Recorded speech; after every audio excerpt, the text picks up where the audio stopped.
또 한 주가 또 지났죠. 잘 지내셨습니까? 이제 여러분들 실력도 이제 거의 대부분 이제 마무리가 될 시간인데, 오늘은 이제 교재 401페이지 장사 등에 관한 법, 이 내용을 좀 정리하겠습니다. 한 문제가 나옵니다. 네. 장사 등에 관한 법은 뭐 아시겠지만 사람이 사망했을 때 그 시신을 처리하는 것, 즉 장례를 치를 때 어떻게 장례를 치를지에 대한 규정한 법이죠. 사람이 살다가 사망을 하게 되면은 이제 사망한부터는 이제 시신이라고 부르는데, 이 시신을 처리할 때 매장 처리하는 경우도 있고 화장 처리하는 경우도 있죠. 그렇지만 이제 매장을 한다면은 토지의 시신을 이제 묻겠다는 것이고, 화장은 시신을 골부를 만들겠다는 뜻인데, 이와 같은 내용을 규정하는 거예요. 그 중에서도 이제 매장을 하려면 먼저 묘지를 설치해야 되죠. 매장을 하기 위해서는 먼저 묘지를 설치하고, 그 묘지가 설치되어 있으면 이 묘지에 시신을 이제 매장하는 거예요. 그래서 시신을 매장하는 거죠. 화장을 하려면 화장하기 전에 화장을 했을 때 시신을 묻기 위해서 또한 조성을 하는데, 이는 장지라고 하죠. 장지는 설치라고 하고 조성이라고 표현합니다. 네, 그래서 시신을 묻기 위해서 토지를 이제 깎은 것을 묘지, 그다음에 골부를 매장하기 위해서 땅을 깎은 것을 장지, 이렇게 이제 표현하죠. 네, 이런 내용을 일단 알아두시고, 이제 용어의 정의에서는 특별히 여러분들 용어가 시험에 나온 건 아닌데요. 그 중에서도 특히 6번 분묘와 7번 묘지는 개념이 달라요. 6번 분묘라는 것은 시신이나 유골을 매장하는 시설을 말하고, 그다음에 7번 묘지란 분묘를 설치하는 구역을 말한다는 차이점. 그다음에 이제 10번에서 자연장지가 있는데요. 자연장을 할 수 있는 그러한 구역을 자연장지라고 한다는 거, 개념은 이제 알고 있는 거고. 그럼 이제 교재는 바로 402페이지 넘어가서 음영박스 밑에 시신의 처리에 대한 내용 볼게요. 매장하고 화장인데요. 사람이 사망했을 때 시신을 매장을 할 수도 있고 화장할 수 있는데, 참고적으로 매장을 했으면 매장을 하고 나서 매장 후 30일 이내 매장지를 관할하는 시군구청장에게 신고를 해야 됩니다. 근데 이 매장은 사람이 사망하고서 곧바로 매장을 하는 것은 아니고, 최소한도 사망하고 나서 24시간이 경과가 되어야지만 그때서야 매장을 할 수 있는 거예요. 네. 근데 이제 화장을 하려면 화장하기 전에 먼저 시장 군수구청장에게 신고를 해야 될 의무가 있습니다. 그럼 매장을 해도 신고, 화장을 하는 경우도 신고지만, 매장은 하고 나서 신고고 화장은 하기 전에 미리 신고한다는 차이점을 숙지하셔야죠. 매장을 했어요. 근데 매장하고 나서 또 추가로 합장을 또 할 수 있죠. 합장도 매장이 되는 거예요. 그러니까 합장을 하고서도 또한 별도로 합장하고 나서 또한 신고를 또 해야 되는 거죠. 예, 이런 거 신고한다는 거. 그러니까 알아두면 되겠네요. 네. 자, 그럼 이제 사람을 시신을 안장하기 위해서 묘지를 설치하는데, 이 묘지에 대해서는 국가가 설치하는 묘지도 있고, 그다음에 국가가 설치하는 묘지도 있고 사인이 설치하는 묘지도 있는데, 국가가 설치하는 묘지를 우리는 공설묘지라고 해요. 근데 이 공설묘지는 공인중개사 시험 범위가 아니죠. 왜냐면 공설묘지 토지는 국유물이죠. 국유지기 때문에 이 국유지는 중개 대상물이 될 수가 없기 때문입니다. 그러면 여러분들이 국유지를 설치할 일은 없고, 여러분들은 사인이기 때문에 사인이 설치한 묘지를 우리는 사설묘지라고 하는데, 이 사설묘지에 대해서 공부해야 되겠죠. 그래서 이 사설묘지 설치는 시험에 꼭 나옵니다. 이 사설묘지의 종류는 이제 네 가지의 사설묘지가 있죠. 그래서 개인묘지, 이 개인묘지는 나중에 사람이 사망했을 때 분묘 한 기를 설치하기 위해서 설치한 구역을 말하는 거예요. 물론 이제 사람을 합장하더라도 분묘 한 기만 설치하는 거죠. 그래서 분묘를 딱 한 기만 설치하기 위해서 조성한 구역이에요.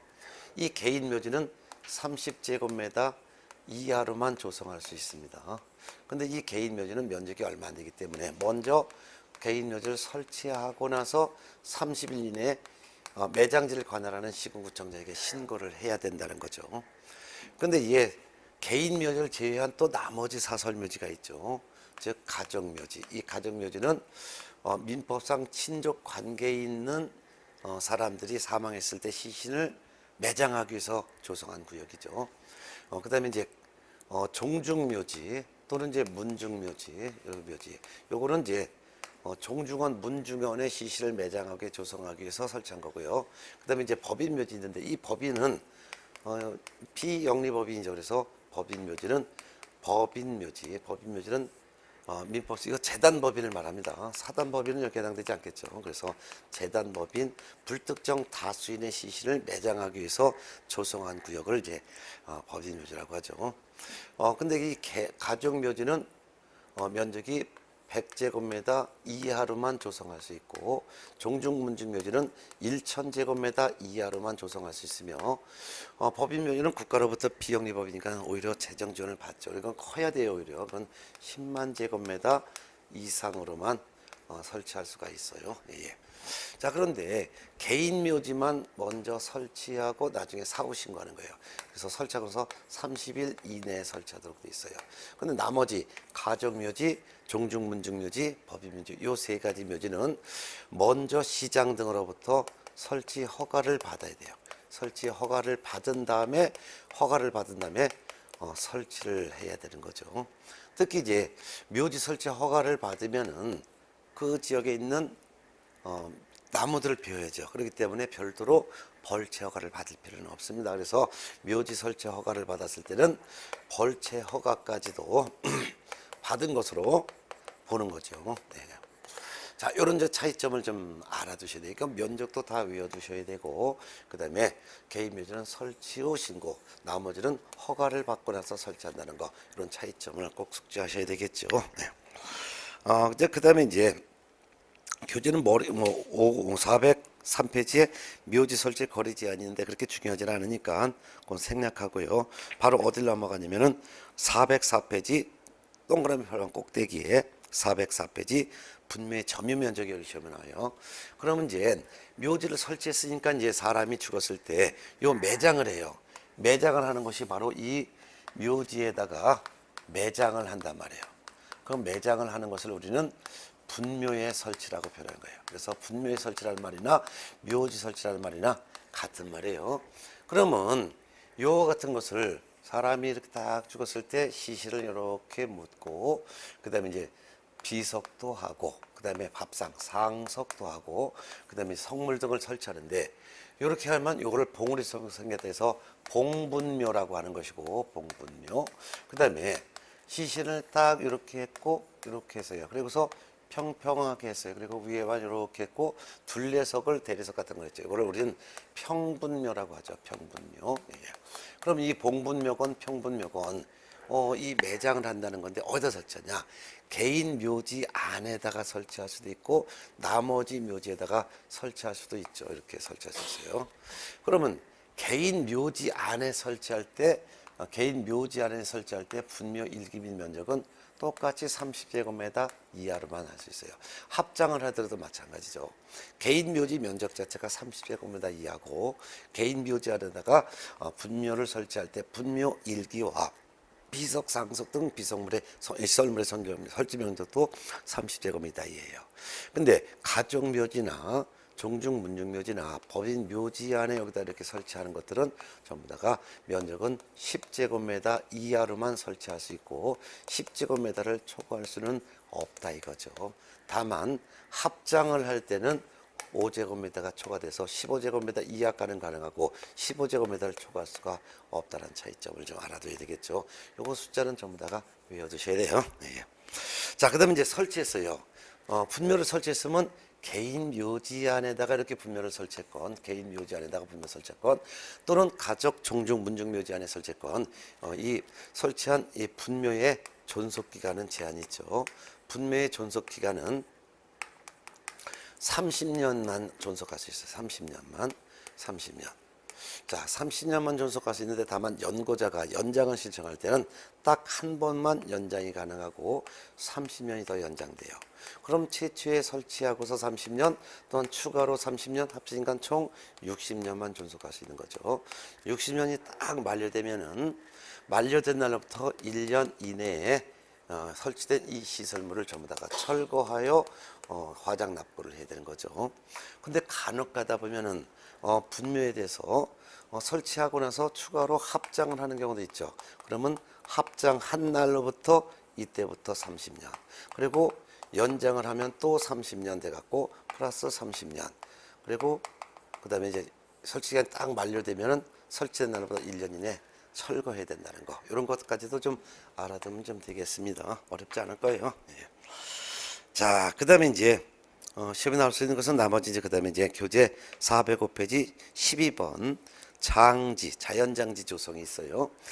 자연장지 조성인데요. 사람이 사망하면 시신을 화장하여 골분을 묻기 위해서 미리 땅을 조성한 것을 장지라고 하는데, 이 장지도 크게 보면 둘로 나눠볼 수 있어요. 국가가 설치하는 국가, 즉 공설장지가 있어요. 공설장지가 있고, 또한 사인이 설치하는 장지는 사설장지라고 하는데, 사설자연장지라고 합니다. 그러면 사설자연장지가 이제 시험에 나오는 건데, 공설자연장지는 이건 국유지기 때문에 중개 대상물이 될 수가 없는 거잖아요. 그래서 결국은 장지도 사설자연장지, 요게 공부하는데, 사설자연장지도 네 가지로 나눠볼 수가 있죠.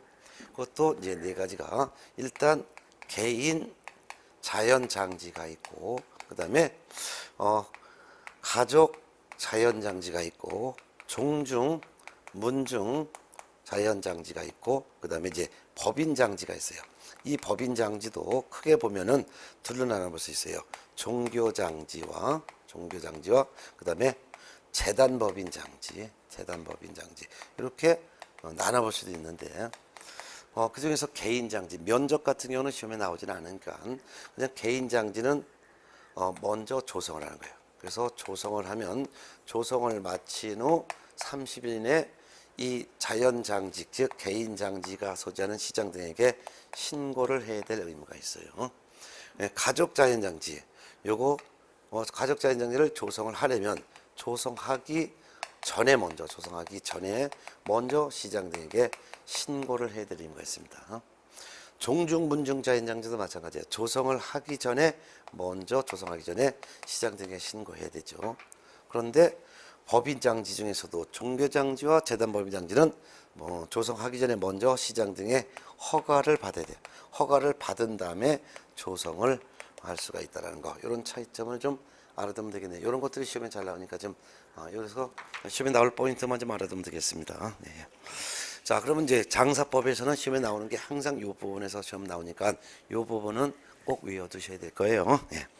자, 그다음 이제 405페이지 5번 토지 이용계획 공법상 이용제한 및 거래 규제 관련된 사항 중에서는 406페이지 양거래번 406페이지 양거래번 농지취득 자격 증명제, 농지법 여기다 별표 3개 해놓으시고 한번 꼭 시험장에 갈 때까지 한 번 정도는 꼭 읽어보세요.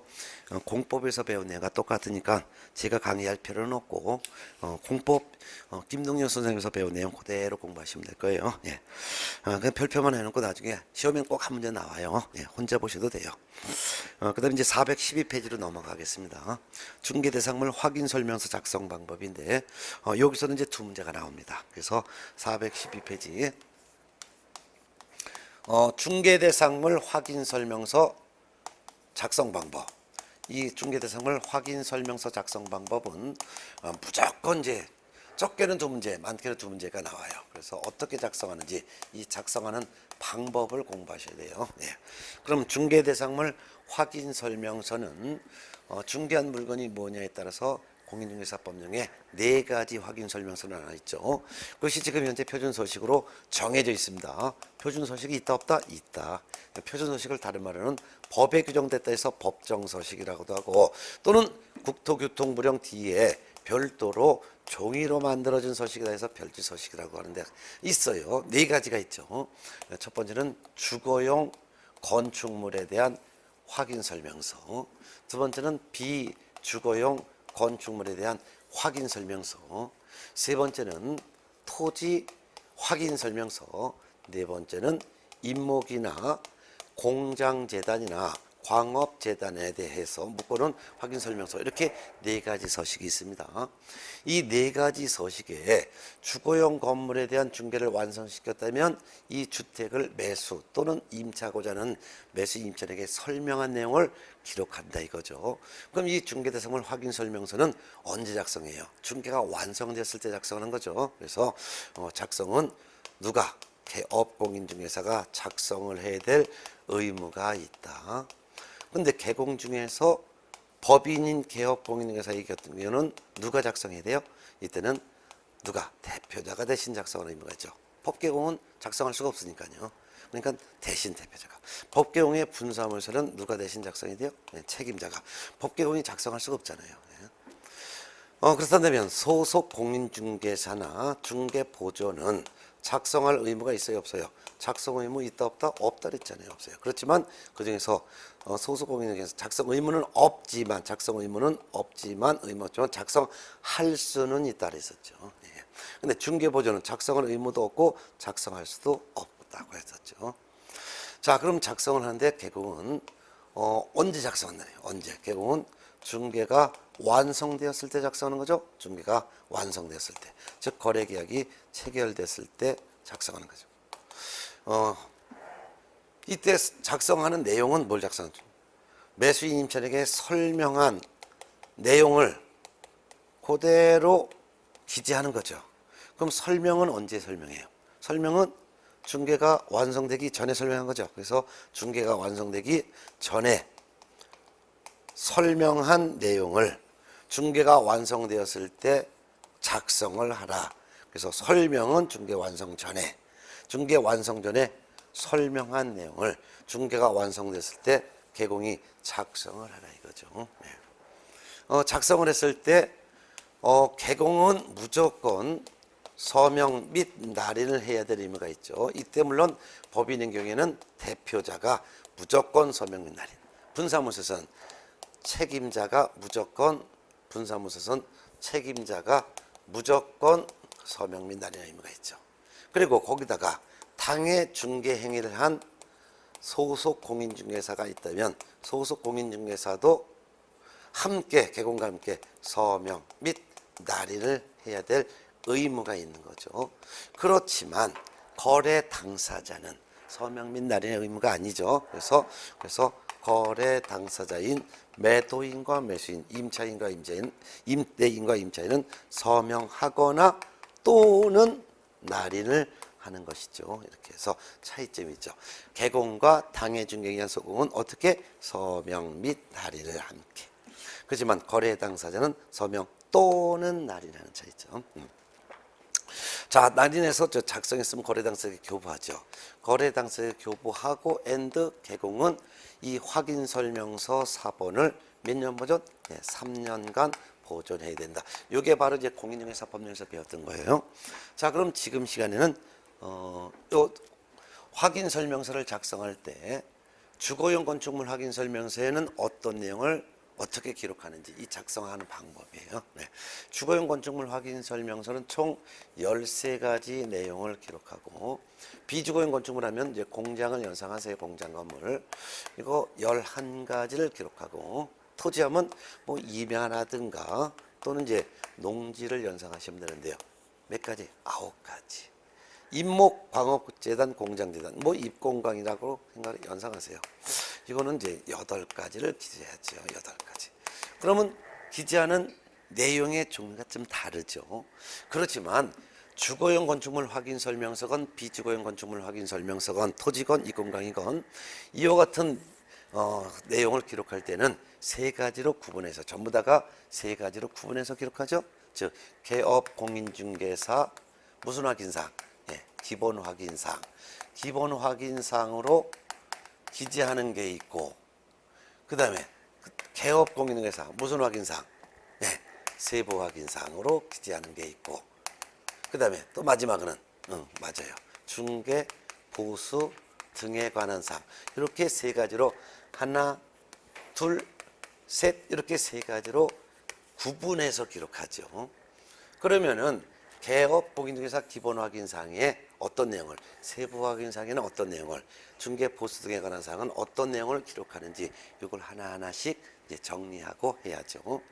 그 중에서 이제 주거용 건축물 확인 설명서를 일단 가장 많으니까 13가지니까 요거의 기본적인 기본 확인사, 요거 주거용 건축물 확인 설명서에 대해서 13가지를 이렇게 하면 3가지로 나눠서 일단 기재한다는 것을 일단 보고 나머지도 똑같이 3가지로 나눠서 기재하는데 그 중에서 주거용 건축물 확인 설명서의 기본 확인사항 어떻게 어떤 내용을 세부 확인사항은 어떤 내용을 어떻게 보수득에 관한 사항은 어떤 내용을 어떻게 기록하는지 이 틀을 정확하게 외워두시면은 일단 한 문제를 맞히죠.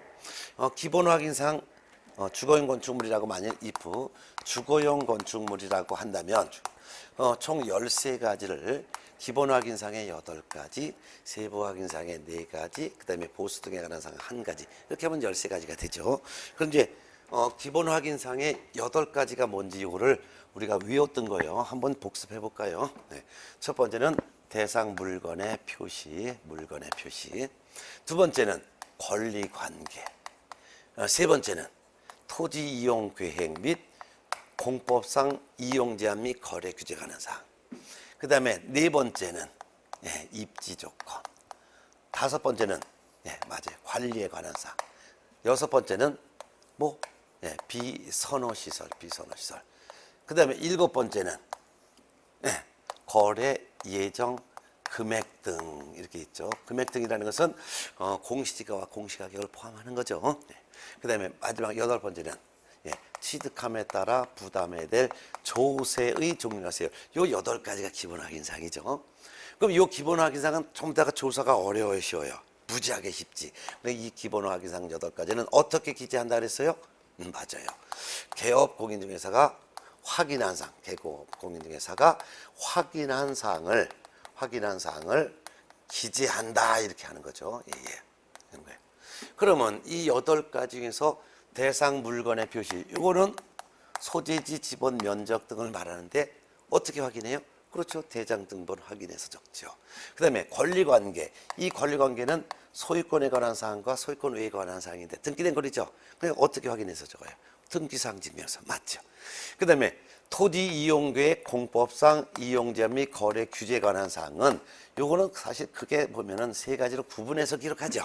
그 중에서도 건폐율의 상한, 용적률의 상한 요거는 어떻게 이렇게 할까? 맞아요. 시군 조례를 개공이 직접 확인해서 적죠. 매년 시험 나와요.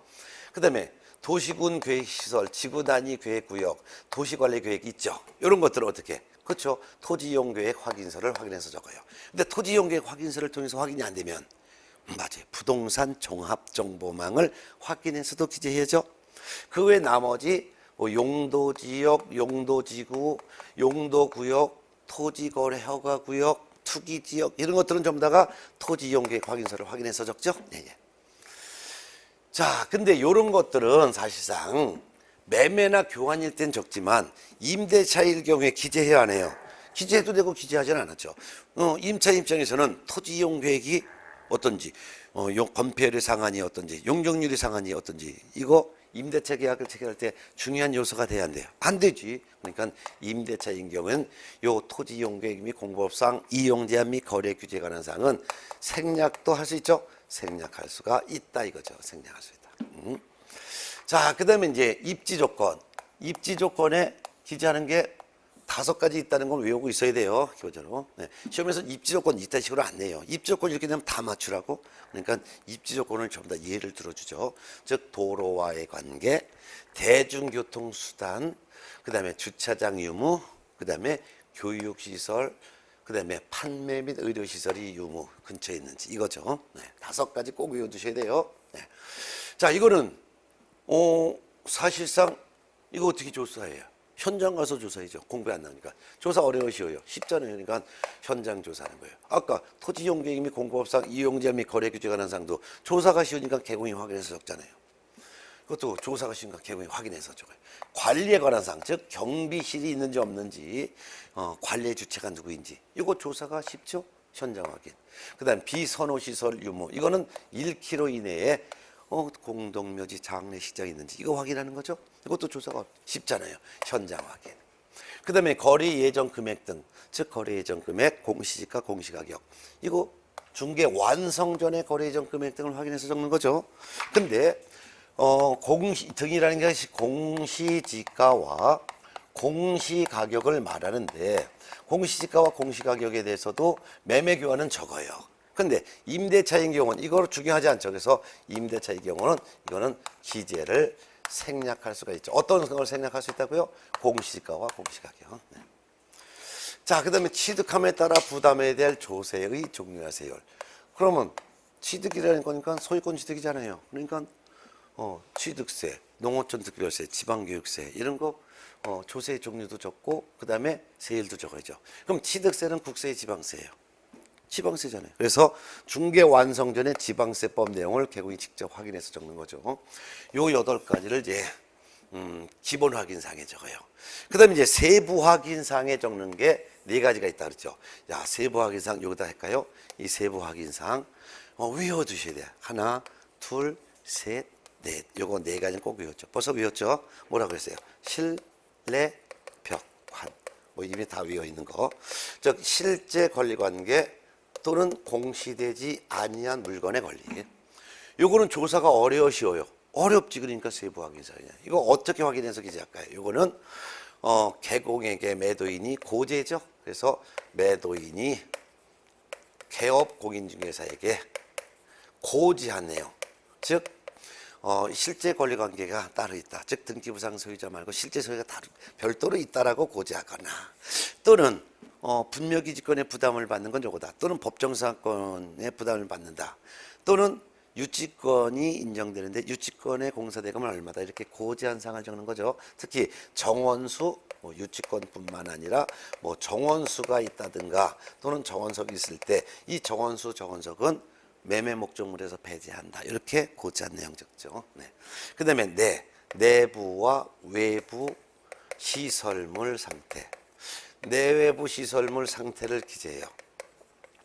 자, 근데 내외부 시설물 상태를 기재하는데 건물 내외부 시설물 상태인데 내외부 시설물 상태는 뭐를 기록하냐면 수도, 전기, 가스, 소방, 난방 방식, 연료 공급, 그 다음에 승강기, 배수, 승강기, 배수, 그 밖에 기타, 그 밖에 시설물.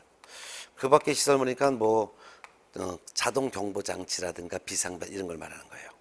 이런 거가 바로 이제 내외부 시설물 상태 기록하는 건데, 요게 이제 2016, 17년도 6월 8일자로 일부 개정됐어요. 내용은 다 똑같은데 소방에 기록하는 게 조금 바뀌었어요. 그래서 여러분 교재에서 소방을 보게 되면은 416페이지를 봐야 되겠네요.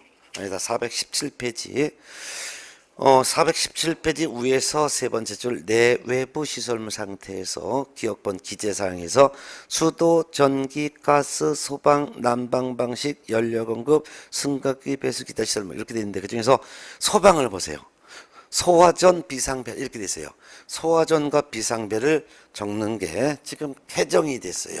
그래서 소화전, 비상벨을 적는 것이 아니라 소방에는 소방전이 있는지, 소방전, 비상벨 요런 것이 돼 있는데 요런 거를 싹싹 지우세요. 이거 싹싹 지우세요. 이렇게 지우시고 거기다가 뭘 쓰냐면은 지금부터 새로 생겼어요. 새로 뭐냐면은 식에서 지진 내진이야. 내진. 그러니까 지진이 있다 하더라도 붕괴가 되냐 안 되느냐. 내진 설계에 대해서. 근데 이 내진 설계는 다 기재하는 것이 아니라 아파트를 제외한 주택의 경우 이때는 내진 설계에 대해서 내진 설계. 그래서 내진 여부에 대해서 소방 요거를 기록한다는 게 하나 새로 개정됐으니까 이제 말아두세요. 네. 뭐 올해 시험에 나올 가능성이 그렇게 크진 않지만, 그래서 소방에 대해서는 과거에는 소화전, 비상벨 이거를 기록했는데 소화전, 비상벨 대신 내진 성능에 대해서 기록한다. 내진 설계에 대해서. 예. 자, 그다음에 이제 벽면 상태 보세요. 벽면 상태, 도배 상태가 균열 같는지. 그다음에 환경 조건. 자, 환경 조건 이제 세부 확인상에 이제 네 가지인데 환경 조건도 시험에서는 환경 조건 이렇게 안 나오죠. 일조량, 소음, 진동 이렇게 나오는 거예요. 예, 예. 자, 그러면 실내 벽화 네 가지는 세부 확인사항이고 그 외 나머지는 기본 확인사항이다. 이렇게 보면 되겠습니다. 자, 그다음에 이제 마지막으로 이제 중개 보수 등에 관한 사항인데 이 중개 보수 등에 관해서는 중개 보수와 실비의 금액과 그 보수의 산출 내역을 기록해요. 산출 내역. 이때 부가가치세는 제외합니다. 부가세를 제외한 금액을 적습니다. 그러니까 부가가치세는 별도로 청구해서 받을 수 있는 거예요. 특히 산출 내역은 거래 예정 금액의 요율을 곱해서 산출이 되는 거예요. 거래 금액의 요율을 곱하는 게 아니죠. 왜? 설명서에 기재하는 것은 설명한 내용을 기록하는데 설명은 중개 완성되기 전에 설명하니까 중개 완성되기 전에 설명한 것은 거래 예정 금액을 설명했죠. 그러니까 거래 예정 금액 곱하기 요율 이렇게 산출 내역을 정하는 것도 꼭 알아두셔야 돼요. 예, 시험에 꼭 나와요. 자, 그러면은 주거용 건축물 확인 설명서 13가지를 기재할 때 기본 확인 사항에 기록하는 거 8가지, 세부 확인 사항에 기록하는 거 4가지, 보수 등에 관한 사항으로 1가지인데 각각의 작성하는 방법도 있는데 특히 기본 확인사항은 조사가 쉬우니까 개공이 확인한 사항을 적지만 세부 사항은 조사가 어렵기 때문에 개공이 확인한 사항을 적는 것이 아니라 실제 권리관계 또는 공시되지 아니한 물건에 걸리는 매도인, 임대인이 개공에게 고지한 사항을 적는 것이고 나머지 내벽한 요거 3가지는 개업 공인중개사가 매도인, 임대인 등에게 상태에 관련된 자료를 요구하여 확인한 사항을 기재한다라는 거 이런 차이점도 좀 알아두셔야 돼요. 그리고 기본 확인사항에 기재하는 게 뭐가 있고 세부 확인사항에 기재하는 게 뭔지 구분할 줄 알고 시험에서 무조건 출제되니까 알아두셔야 될 거예요. 예, 예. 자, 그러면은 주거용 건축물 확인 설명서 총 13가지 기재하는 건 다 정리했어요. 그러면은 교재는 419페이지. 이번엔 비주거용 건축물 확인 설명서. 비주거용 건축물 확인 설명서 기재하는 거 이제 한번 지금부터 정리할 거예요. 비주거용 건축물 확인 설명서는 공장이라 그랬죠. 그래서 공장 이때부터 이제 공장에 대해서 한번 볼게요. 자, 그럼 비주거용 건축물 확인 설명서는 총 11가지를 기재하는데 그 11가지도 기본 확인상, 개업공인중개사 기본 확인상, 개업공인중개사 세부 확인상, 중개보수 등에 관한 사항 이렇게 3가지를 구분해서 기록하는 것은 주거용 건축물 확인 설명서 똑같습니다. 다만 비주거용 건축물이니까 공장이니까 주거용에 비해서 2가지가 빠지죠. 2가지가 빠지는 게 뭐 상식적으로 이해하면 되겠죠. 기본 확인사항 중에서도 공장이니까 공장 자체가 비선호시설이죠. 그래서 6번에 해당되는 비선호시설 요거는 비주거용 건축물 확인 설명서는 기록하지 않습니다. 그러면 총 7가지는 기본 확인사항에는 7가지만 기록하겠죠. 그 다음에 세부 확인사항 중에서도 주거용에는 실내 벽화 4가지 기재했죠. 그렇지만 비주거용 건축물 확인 설명서는 요 환경 조건을 기재하지 않죠. 왜? 공장 자체가 뭐 햇빛이 몇 시간 있냐 중요하지 않잖아요. 공장 자체가 시끄럽잖아요. 그래서 2가지를 기재하지 않습니다. 그러면 총 11가지가 됐죠. 그러면 비주거용 건축물 확인 설명서에는 기본 확인상에는 비선호 시설을 제외한 7가지를 기재하고 세부 확인상에는 환경 조건을 제외한 나머지 실내벽 3가지를 기재하고 중개보수 등에 관한 사항 요거 1가지에서 총 11가지를 기재합니다. 추가로 더 알아둔다면 비주거용 건축물 확인 설명서 공장에도 입지 조건이 있어요. 근데 비주거용에는 입지 조건에 기재하는 게 본래 5가지죠. 도로와의 관계, 대중교통수단, 그 다음에 주차장 유무, 그 다음에 교육시설, 그 다음에 판매나 의료시설 요거 주거용 건축물 확인 설명서는 5가지였잖아요. 근데 비주거용 건축물 확인 설명서도 근처에 도로가 있는지, 도로에 관계, 대중교통수단, 주차장, 요거는 기록해요. 그렇지만 교육시설 및 판매의료시설은 기재할 리가 없지요. 아니 공장 옆에 학교가 있을 리가 없고 백화점, 대학병원 있을 리가 없으니까. 그래서 차이점, 입조건에 있는 요 세 가지만 기재한다는 거. 그 다음에 공장 자체도 벽면 상태는 기재해요. 그렇지만 공장에 도배하는 사람이 없죠. 그래서 공장이란 비주거용 건축물 확인 설명서는 도배 관련 사항은 기재하지 않는다는 거. 이런 것 좀 세부적으로 공부하면 좋겠네요. 그 다음에 이제 토지 확인 설명서를 볼까요? 예, 토지 확인 설명서. 토지 확인 설명서 하면 농지 임야를 보시면 돼요. 9가지를 기재하는데 토지 확인 설명서도 419페이지 하단에 있죠. 토지 확인 설명서는 9가지를 이것도 개업공인중개사 기본 확인사항에 기재하기도 하는 거 있고 세부 확인사항에 기록하는 것도 있고 중개 보수 등에 관한 사항 이렇게 세 가지로 구분해서 기록해요. 근데 총 9가지를 기재하니까 주거용에 비해서 4가지가 빠지죠. 그러면 4가지가 빠지는 것도 그냥 상식으로 이해하면 되죠. 자, 농지 임야니까 기본 확인사항에 어떤 거는 기재하지 않을 것 같아요. 요거 5번 관리에 관한 사항. 생각해 보세요. 임야 여기에 경비실을 설치할 리가 없잖아요. 그러니까 요거는 토지 확인 설명서 기재하지 않겠죠. 그 다음에 세부 확인사항 실내벽관 중에서도 요 내벽관 요거는 토지 확인 설명서 기재하지 않습니다. 생각해 보세요. 농지 임야에 수도, 전기, 가스, 소방, 난방 이런 게 있을 리가 없지요. 벽면 도배가 있을 리가 없지요.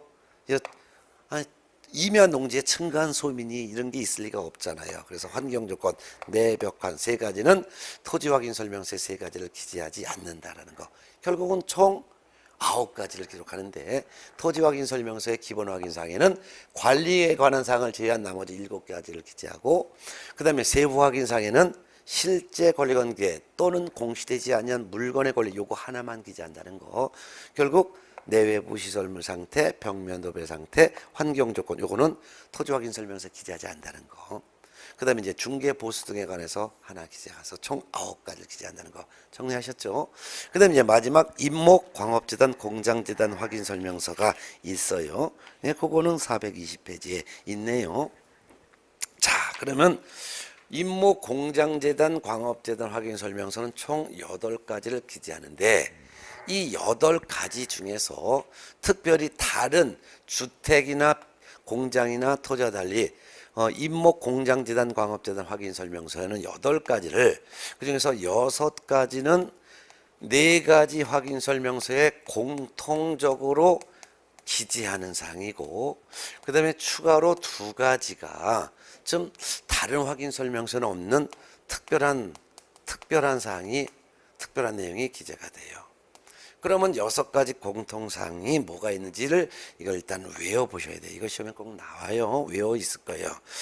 제가 이전에 저도 사실상 두 문자 따서 외우는 걸 그렇게 좋아하지는 않지만 시험에 꼭 나오는 거 빨리 답을 마킹할 때는 암기는 해두셔야죠. 그래서 물권, 거, 세, 실, 수 요 6가지는 주거용 확인 설명서건 비주거용 건물 토지 이권물 다 기재하죠. 바로 이게 바로 대상 물건의 표시죠. 대상 물건의 표시니까 요거 해당되는 거예요. 그 물건. 예. 그다음에 권리 관계죠. 권리 관계. 바로 여기 권리 관계에 해당되는 거죠. 그다음에 거래 예정 금액 바로 7번에 해당되는 거죠. 그다음에 세는 8번에 해당되는 취득함에 따라 부담해야 될 조세.